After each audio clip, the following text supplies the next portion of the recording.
యువత అనుకున్న లక్ష్యాలను సాధించేందుకు స్వామి వివేకానంద జీవితాన్ని స్ఫూర్తిగా తీసుకోవాలన్నారు కేంద్ర మంత్రి బండి సంజయ్. భారతదేశం కీర్తి ఖ్యాతిని ఖండాంతరాలు దాటించిన గొప్ప మహనీయుడు స్వామి వివేకానంద అని తెలిపారు. వికసిత భారత లక్ష్యంతో దేశాన్ని ఆర్థికంగా 3వ స్థానంలో నిలపడం కోసం మోదీ సర్కార్ కృషి చేస్తోందన్నారు. స్వామి వివేకానంద జయంతి సందర్భంగా కరీంనగర్ ఆడిటోరియంలో జిల్లా యువజన సంక్షేమ శాఖ ఆధ్వర్యంలో స్పోర్ట్స్ కిట్స్ పంపిణీ చేశారు కేంద్ర మంత్రి Bandi Sanjay. Village Hindu youth welfare association Swami Vivekananda గారి చరిత్రను ఒక్కసారి నిమలు వేసుకున్నటువంటి రోజు ఈరోజు స్వామి వివేకానంద రోజు. ఈరోజు కేవలం జయంతి జరుపుకునే వివేకానంద స్వామి జయంతి జరుపుకునే రోజు కాదు, ఒక జ్వాల, ఒక ఆత్మవిశ్వాసం, ఒక సనాతన ధర్మ రక్షకుడిని స్మరించుకునే రోజు ఈరోజు. జ్వాల అంటే స్వామి వివేకానంద.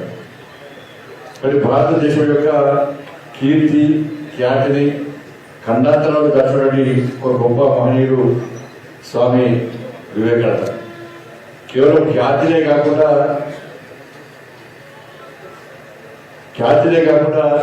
భారతదేశం యొక్క సంస్కృతి సంప్రదాయాలను, వేదాంత శాస్త్రాలను, యోగాను కూడా ప్రపంచ వ్యాప్తం చేసినటువంటి ఒక మహనీయుడు స్వామి వివేకానంద. ఏడుకైనా నా దేశం నా జాతి యొక్క గొప్పతనాన్ని ప్రపంచానికి చాటడానికే నేను ఈరోజు స్వామి వివేకానంద గారు ఉన్నా అని చెప్పి ఒక దృఢ సంకల్పంతో ప్రపంచ వేదికల కూడా మన ఖ్యాతి గురించి, మన జాతి గురించి, సనాతన ధర్మం గురించి చెప్పిన గొప్ప వ్యక్తి స్వామి వివేకానంద. ఆ రోజే ఊహించండి, ఎస్ నా తల్లి భారత మాతను విశ్వగురు స్థానంలో ప్రతిష్ఠించాలే అని చెప్పి మనసులో అనుకుంటే కళ్ళలో పడేటువంటి ఆ గొప్ప వ్యక్తి, తన విషయాన్ని బయటకు స్పష్టంగా చెప్పిన వ్యక్తి స్వామి వివేకానంద. అందుకే ఆ స్వామి వివేకానందను స్ఫూర్తిగా తీసుకొని ఈరోజు మన దేశాన్ని ఒక శక్తివంతమైన భారతదేశంగా నిర్మించాలని చెప్పి ఇవాళ నరేంద్ర మోడీ గారి ప్రభుత్వం కష్టపడతాం పనిచేస్తున్నది. ఇవాళ 10 లక్షల ఉద్యోగాలు, 10 lakhs ప్రధానమంత్రి రోజ్గార్ మేళా పేరుతోని 10 లక్షల మందికి ఎక్కడ పైరవి లేవు, ఎక్కడ పేపర్ లీక్ కాలే, ఇక్కడ హంగు ఆరబట్టం లేదు.